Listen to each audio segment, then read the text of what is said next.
never told anyone I owned the company. I wanted to earn respect, not demand it.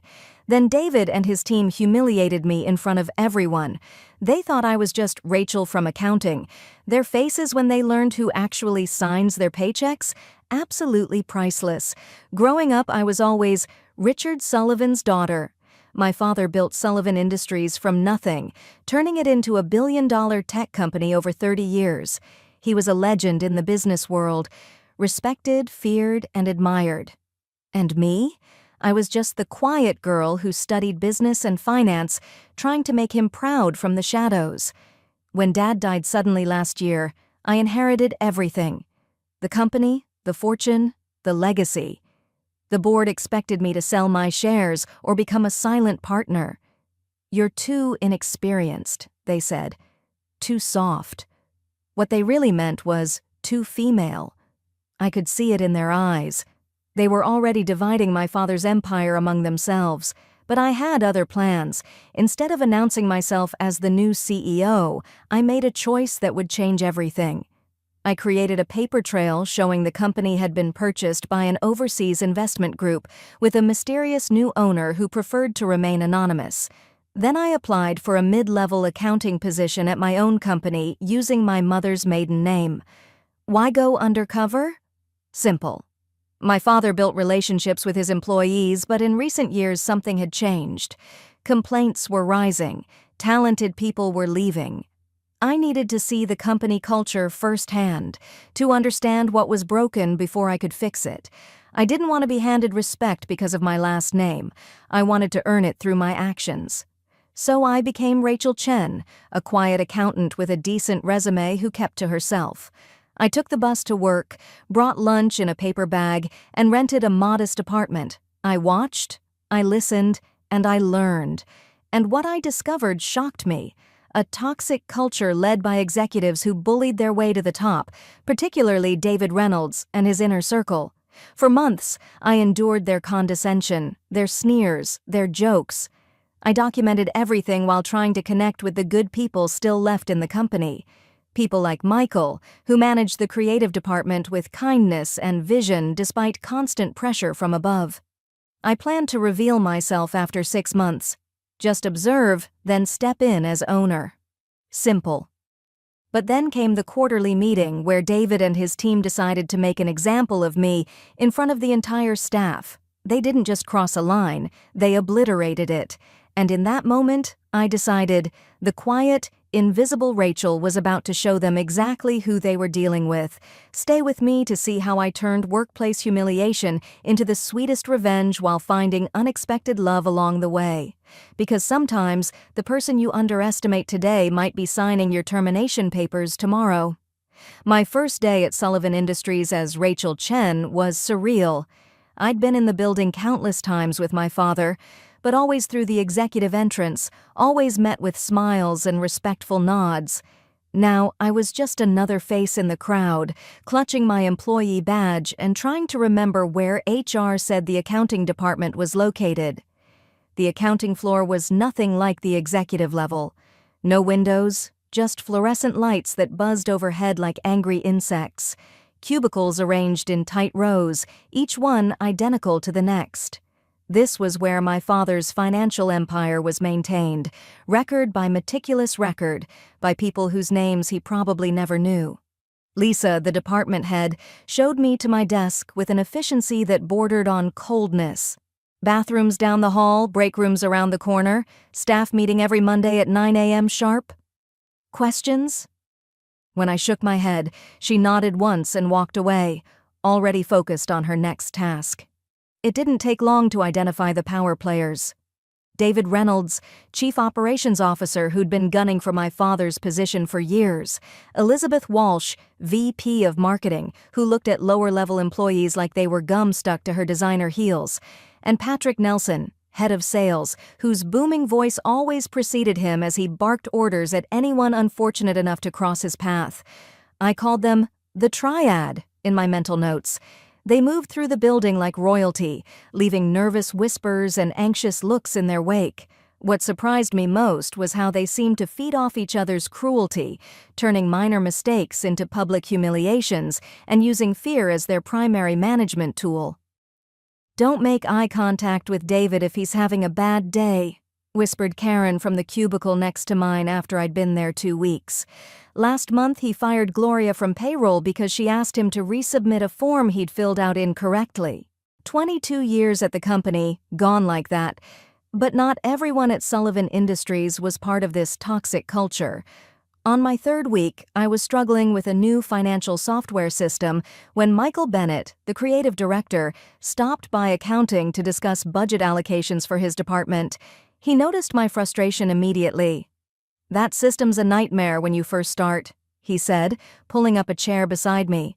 "Mind if I show you a few shortcuts?"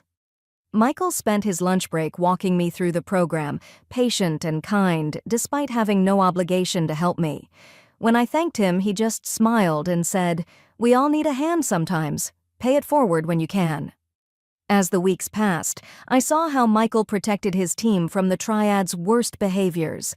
He absorbed pressure from above without passing it down, celebrated his team's successes loudly, and took responsibility for failures quietly. His department was an island of productivity and loyalty in a sea of fear and resentment. Meanwhile, the triad seemed to take special interest in making my life difficult. Maybe it was because I didn't cower like others, or maybe they just needed a new target. David began requesting impossible financial reports with unreasonable deadlines. Elizabeth accidentally spilled coffee on my workspace twice. Patrick loudly questioned my competence during meetings I wasn't even invited to. Through it all, I documented every incident, every policy violation, every abuse of power. At night, in my small apartment, I planned structural changes that would eventually transform the company culture.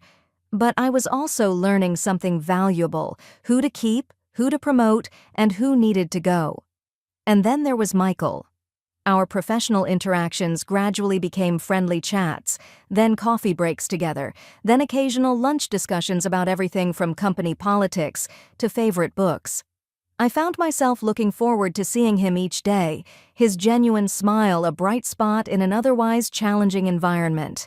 What I didn't anticipate was how complicated my undercover role would make any potential relationship, or how soon I'd be forced to reveal the truth.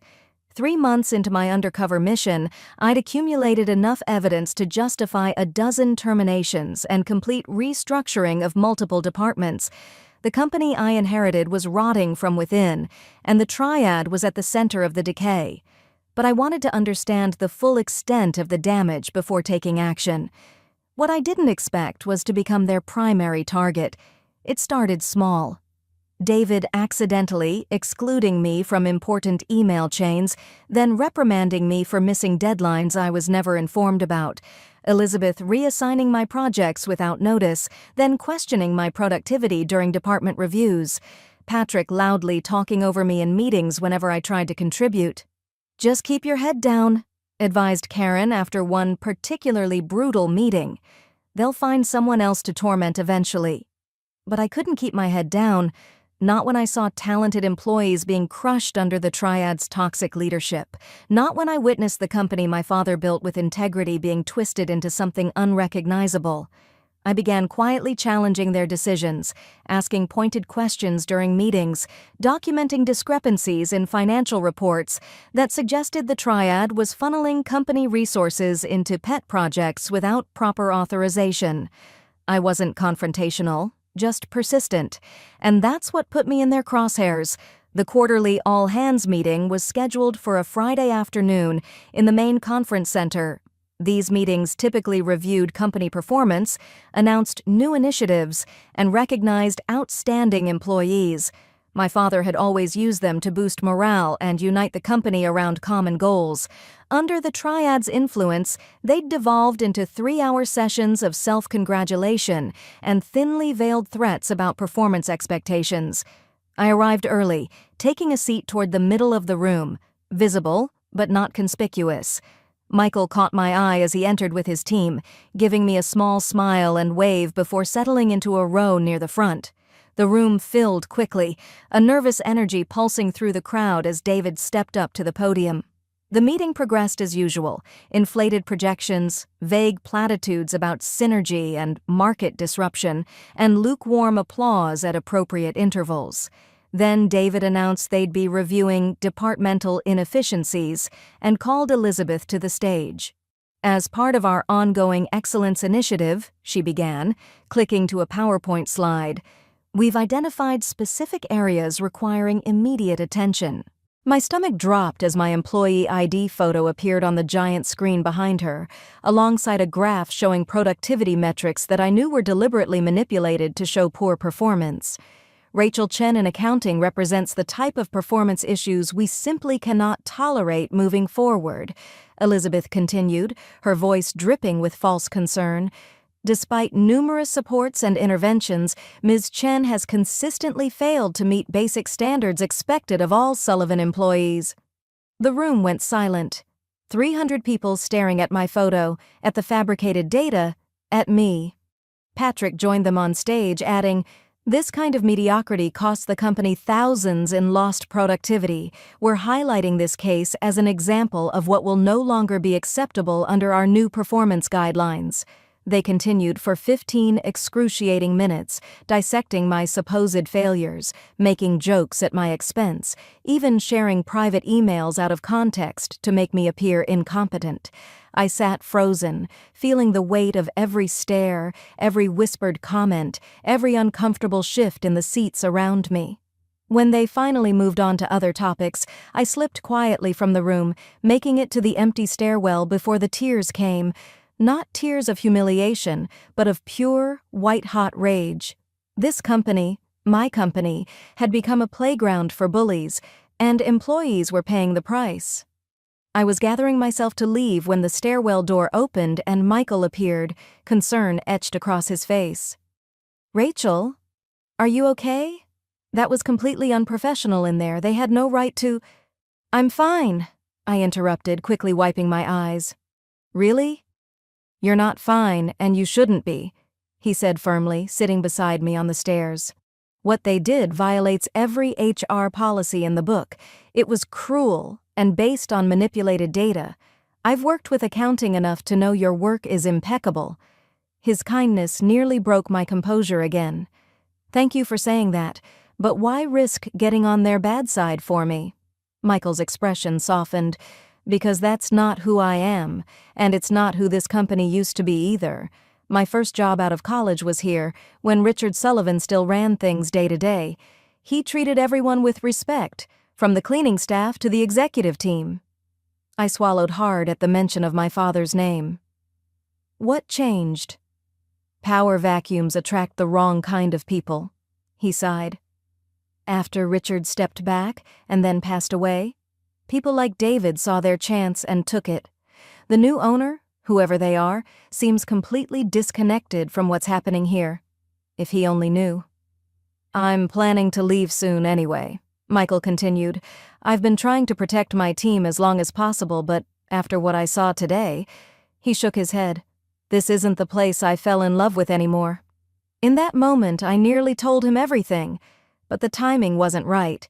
Instead, I asked, "Would you want to get coffee sometime?" "Outside of work?" His surprised smile lit up his face. "I'd like that very much." As we exchanged numbers, I made a decision. The timeline had moved up. The triad had shown their true colors in the most public way possible, and soon, very soon, they would learn exactly who they had humiliated. That weekend, Michael and I met at a small coffee shop far from the office, tucked between a used bookstore and a vintage record shop. Away from the fluorescent lights and sterile cubicles, he seemed more relaxed, his smile easier, his laugh more frequent.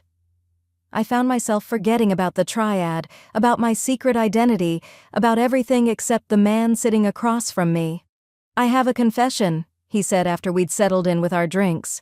"I've wanted to ask you out since your second week. When you challenged Patrick's budget cuts during that department meeting without backing down, I was impressed." I laughed. "Most people would call that career suicide." "I call it integrity," he replied, his eyes holding mine. something that's in short supply these days. We talked for hours, jumping from topic to topic with an ease that surprised me. Michael told me about growing up in a small town in Oregon, about studying design when his parents wanted him to pursue law, about his passion for creative work that actually meant something. I shared carefully edited stories from my own life, keeping my connection to Sullivan Industries hidden while being truthful about who I was at heart. It felt like walking a tightrope, wanting to be honest with this man who valued integrity so highly, yet knowing the time wasn't right for full disclosure. Coffee turned into lunch, then a walk through the nearby park as afternoon stretched into evening. When he finally walked me to my car, there was a moment of hesitation before he leaned in, his kiss gentle but confident. My heart raced like a teenager's, and I found myself smiling against his lips. "Can I see you again? Tomorrow?" he asked. Over the next few weeks, we fell into a rhythm outside of work. Weeknight dinners at hidden neighborhood restaurants, Saturday hikes along coastal trails, Sunday mornings at farmers markets, his hand warm in mine as we sampled local honey and debated the merits of different coffee roasts. At the office, we maintained professional distance, though I caught him watching me sometimes with a softness in his eyes that made my chest tight. Only Karen seemed to notice, giving me knowing looks whenever Michael stopped by the accounting department. "Whatever you're doing, keep doing it," she whispered one day. "You're practically glowing. It's nice to see someone happy in this hellhole." 4 weeks after our first date, Michael showed up at my apartment with an armful of wildflowers and a nervous expression. "These reminded me of you," he said as I invited him in. "Beautiful but not overly cultivated, natural, real." That night, as we cooked dinner together in my tiny kitchen, laughing as we bumped into each other in the limited space, I felt an unfamiliar peace settle over me. When he pulled me into his arms, swaying slowly to the jazz playing softly in the background, I rested my head against his chest and listened to his heartbeat. "I'm falling for you, Rachel," he murmured into my hair. "I know it's fast, but I've never felt this kind of connection before." I closed my eyes, allowing myself to imagine a future where I wasn't living a double life, where I could simply be myself with this wonderful man. The words, "I'm falling for you too," came easily because they were true, but they were followed by a twist of guilt that I couldn't quite suppress. The following weekend, he surprised me with plans for a getaway to a small coastal town 3 hours north. "Just 2 nights," he said, his expression hopeful. "I found this little cottage right on the beach. No cell service, no internet, just us." The cottage was exactly as promised, rustic but charming, with wide windows facing the ocean and a wraparound porch perfect for watching sunsets. For 2 days, we existed in our own world. We walked for miles along the shore, collecting shells and sea glass.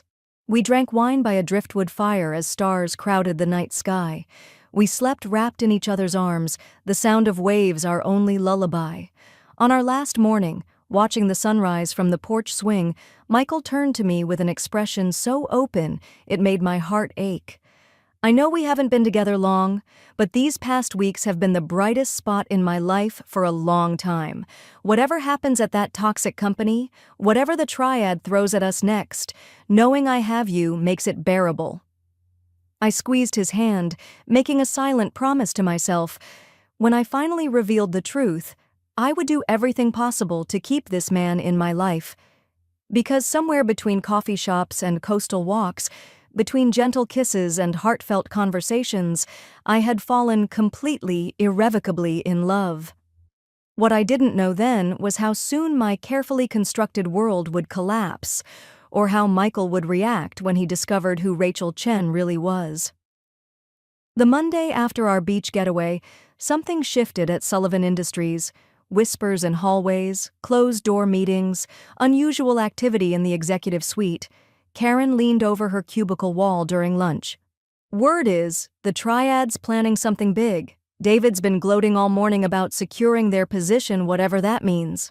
My stomach tightened. Through my legal team, I'd been discreetly investigating the triad's financial activities, and we were close to confirming they'd been manipulating company assets. If they suspected they were being watched, they might be planning to cover their tracks, or worse, attempt a corporate takeover. It was time. I'd gathered enough evidence, built enough relationships with key employees, and understood the company's strengths and weaknesses. I couldn't risk waiting any longer.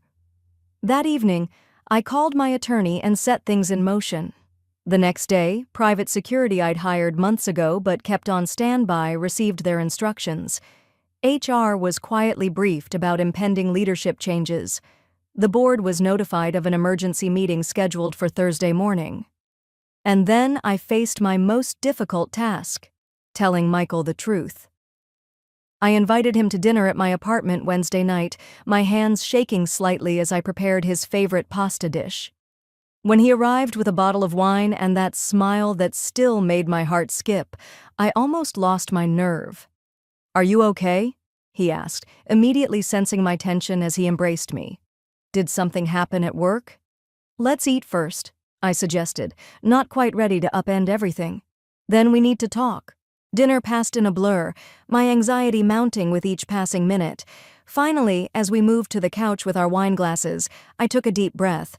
"Michael, there's something important I need to tell you about who I am." His expression grew concerned. "Rachel, whatever it is—" "My name isn't Rachel Chen," I interrupted, needing to get the words out before courage failed me. "It's Rachel Sullivan." His brow furrowed. "Sullivan? As in, Richard Sullivan was my father. When he died, I inherited majority ownership of Sullivan Industries." Michael went completely still, processing my words. You own the company? The entire company?" I nodded, watching emotions flicker across his face. Confusion, disbelief, the beginning of understanding. "But you work in accounting, in a cubicle. You take the bus to work." I needed to see the company as it really was, not as people would show it to the owner's daughter. After my father died, complaints were rising, good people were leaving. I wanted to understand why before I took control. Michael stood abruptly, pacing my small living room. "All this time, all these months, you've been what? Spying on everyone? On me?" "Not spying," I insisted, my heart racing. "Learning. Seeing who was part of the problem and who was part of the solution. Finding out who treated people with dignity regardless of their position." He stopped, staring at me with an intensity that made me want to look away. "And us? Was that part of your research? Get close to the creative director, see what information you could gather?" "No." I moved toward him, relief washing through me when he didn't back away. "What happened between us was real, is real. It was never part of any plan. I fell in love with you, Michael. That has nothing to do with Sullivan Industries." His expression softened slightly, but doubt remained. "Why are you telling me this now?" "Because tomorrow morning, everything changes. The board meeting, the evidence of financial misconduct against the triad, my public reinstatement as CEO. By this time tomorrow, everyone will know who I really am." Michael sat heavily on the arm of the couch. "I need time to process this." "I understand," I said quietly, though my heart was breaking. "But there's one more thing you should know. In all my observations, all my evaluations of who's truly valuable to this company, one name kept rising to the top. Yours." He looked up, surprised. "Tomorrow I'm announcing a restructuring. I'd like you to consider a position as Chief Creative Officer, with a seat on the executive board. Not because of us," I added quickly, "because you're genuinely the best person for the job. Your talent, your leadership, your integrity, they're exactly what Sullivan Industries needs." Michael was silent for a long moment. Then he stood, walking slowly toward me. "You really are Richard Sullivan's daughter, aren't you? He always said the measure of leadership wasn't how you treated people who could help you, but how you treated people who couldn't." "He taught me that," I whispered, hope flickering as Michael took my hands in his. "I need time," he repeated. "This is a lot, but I'll be at that board meeting tomorrow. And Rachel, thank you for telling me first." His kiss was brief but tender, leaving me with equal parts uncertainty and hope as he left to contemplate everything I'd revealed. The next morning arrived with crystalline clarity. I dressed carefully in a tailored suit that had hung unworn in my closet for months, styled my hair in a sleek updo, and applied makeup with purpose rather than my usual minimal approach. In the mirror, Rachel Sullivan looked back at me, confident, determined, ready. The board meeting was scheduled for 9 a.m. in the executive conference room, a space I hadn't entered since my father's funeral. As I walked through the main lobby at 8:30, employee badge still clipped to my blazer out of habit, the security team I'd hired nodded respectfully from discreet positions. The receptionist did a double-take as I approached her desk. "Ms. Chen, can I help you?" "Please let the board know Rachel Sullivan has arrived for the meeting," I replied calmly. Her eyes widened. "Rachel? Sullivan?" "That's right. I believe they're expecting me." Word spread through the building like wildfire as I made my way to the top floor. Employees stopped in hallways, whispered behind hands. Some even applauded softly as I passed. By the time I reached the conference room, David, Elizabeth, and Patrick were already seated, looking confused and increasingly agitated. "What is the meaning of this emergency meeting?" David demanded as I entered. "And what is she doing here?" He gestured dismissively toward me. The board chairman, William Chen, who had been one of my father's oldest friends and had helped arrange my undercover position, stood with a small smile. "Allow me to reintroduce Rachel Sullivan, majority shareholder and rightful CEO of Sullivan Industries." The triad's reactions were everything I had imagined during those months of humiliation. David's face drained of color.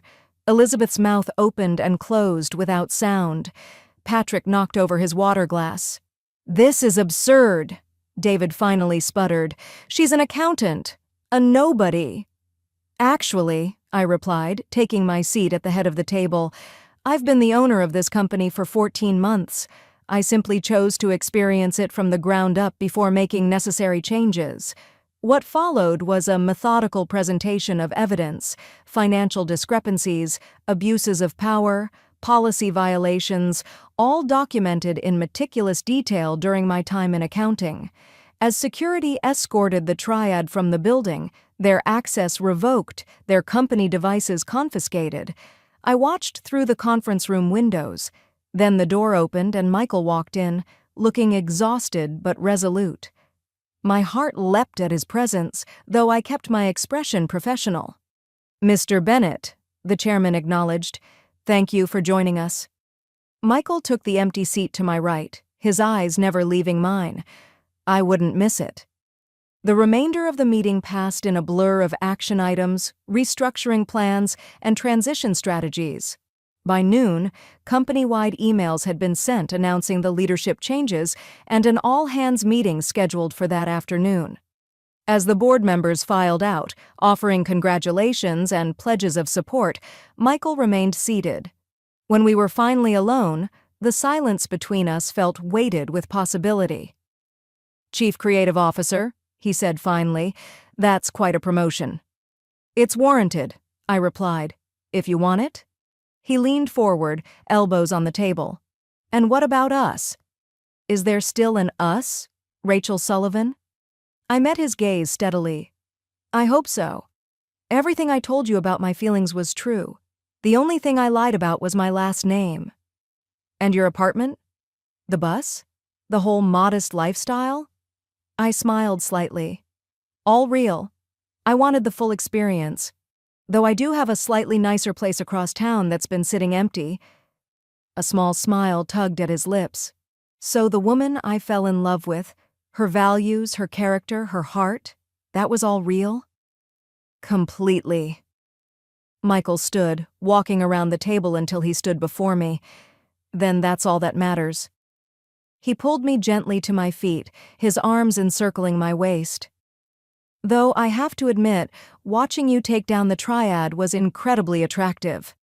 My laugh of relief was cut short by his kiss, deep and certain, promising a future I hadn't dared fully imagine until this moment. The all-hands meeting that afternoon was standing room only. When I walked onto the stage, the room went silent, hundreds of eyes following my every move. I spotted Karen in the front row, her expression one of delighted shock. Other familiar faces from accounting, from the break room, from halls and elevators and meetings, all watching with varying degrees of surprise and curiosity. For those who don't know me, I'm Rachel Sullivan, I began, my voice carrying clearly through the room. Though for the past several months, many of you have known me as Rachel Chen from accounting. I explained my reasons for working undercover, acknowledged the toxic culture that had developed, and outlined my vision for rebuilding Sullivan Industries with respect and integrity at its core. I announced key leadership changes, including Michael's promotion, which was met with enthusiastic applause. My father built this company on the belief that success never justifies mistreating people, I concluded. Today, we return to that foundation. And to those who wonder if I'm qualified to lead after just a few months in accounting, I've actually had a lifetime of preparation. And most importantly, I've had the experience of being one of you. That perspective will inform every decision I make moving forward. After the meeting, as employees gathered in small groups discussing the day's revelations, Michael found me in the hallway. He slipped his hand into mine, a public gesture that would fuel office gossip for weeks. "So," he said with a grin, "the boss and the creative director. Quite the scandal." I laughed. "I'm sure HR will have something to say about it." "Good thing you own the company," he replied, pulling me closer. "Dinner tonight? I know the perfect place to celebrate." "Celebrate what exactly?" His eyes softened. "New beginnings. For the company, for us, for everything." 6 months have passed since that day. Sullivan Industries looks different now. Renovated spaces with more natural light, collaborative work areas, a culture that celebrates achievement without demanding personal sacrifice. Employee retention is up 60%. Applications have tripled. The board meetings actually include laughter occasionally. The path wasn't always smooth. Some longtime executives resisted changes. Clients needed reassurance during the transition.